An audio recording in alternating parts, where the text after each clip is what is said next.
Genesis chapter 19. That evening, the two angels came to Sodom while Lot was sitting at the city's gateway. When Lot saw them, he got up to meet them and bowed with his face to the ground. He said, "Please, my lords, come to your servant's house and spend the night and wash your feet. Then you can rise early and go on your way." "No," they answered. "It will be fine to spend the night in the town square." But Lot was so insistent, they finally agreed to go to his house. Lot had unleavened bread baked for them and prepared a feast, and they ate. But before they retired for the night, the men of the city, men young and old, from every part of the city of Sodom to the last man, surrounded the house. They shouted out to Lot, "Where are the men who came to your house tonight? Bring them out to us so that we can have sex with them." Lot went outside, shutting the door behind him, and said to them, "No, my brothers, I beg you, don't sink to such depravity. Look, I have 2 virgin daughters. I'll bring them out to you, and you can do with them as you please. Only don't do anything to these men, for they are guests in my house."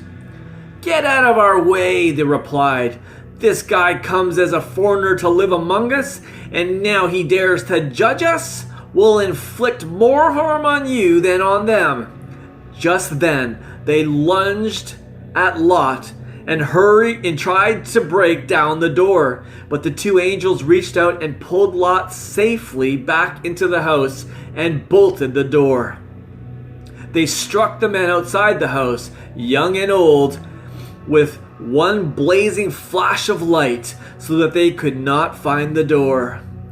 Then the visitors said to Lot, "Who else lives here? Do you have any other family here?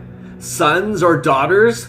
Sons-in-law or daughters-in-law who live in Sodom? Get them all out of the city, because we're about to destroy this place. A tremendous outcry against the people has come before Yahweh, and he has sent us here to destroy it." So Lot went out to find the 2 men who were pledged to marry his daughters and told them, "Hurry, leave the city, for Yahweh is about to destroy it." But they thought he was only joking and paid no attention. At dawn, the angels urged Lot, saying, "Go, take your wife and your 2 daughters and leave, or you will be consumed in the judgment about to come to this city." But Lot hesitated. So the angels grabbed his hands and the hands of his wife and daughters and brought them outside the city, because Yahweh was merciful to them.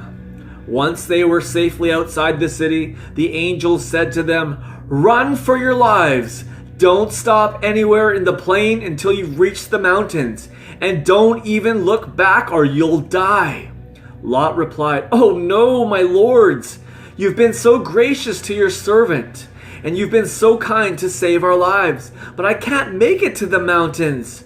It's so far from here. Disaster will overtake me, and I'll die. Look, over there is a village close enough to run to, and it's a small one. Let me escape there instead. You can see that it's such a small village. Let my life be spared." "All right," he replied, "I will grant this request too. I will not destroy that village. Now you must hurry, run to that village, for I can't do anything until you are there." That is why the village was called Zoar. By mid-morning, Lot arrived at the small village of Zoar, and Yahweh's fire from heaven fell upon Sodom and Gomorrah. He completely destroyed the cities of the plain and all their inhabitants and whatever grew in the valley. But Lot's wife turned and gazed longingly on the city and had turned into a pillar of salt. That morning, Abraham hurried back to the place where he had stood before Yahweh, looking down toward the land of the plain. He saw columns of smoke billowing up from Sodom and Gomorrah like the smoke of a furnace. So before God destroyed the cities of the plain where Lot had settled, he remembered his affection for Abraham and spared Lot from all the destruction. Afraid to remain in Zoar, Lot left there and settled in the hill country and lived in a cave with his 2 daughters. One day, his firstborn suggested to the younger, "Our father is getting old, and there isn't a man anywhere who could impregnate us in the normal way. Come, let's get our father drunk with wine and have sex with him. That way, we can at least have children through our father." That night, they got their father drunk with wine, and the firstborn went in and slept with him. Lot was so drunk he didn't have a clue about what had happened. The next day, the firstborn said to the younger, "I slept with my father last night. Tonight it's your turn. We'll get him drunk with wine, and you can sleep with him, and we can preserve our family line through our father."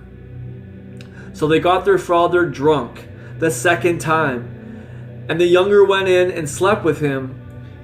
He was once again so drunk he had no clue what had happened. As a result, both Lot's daughters became pregnant by their father. The older daughter had a son named Moab, who is the ancestor of the Moabites of today. The younger also had a son named Ben-Ammi, the ancestor of the Ammonites of today.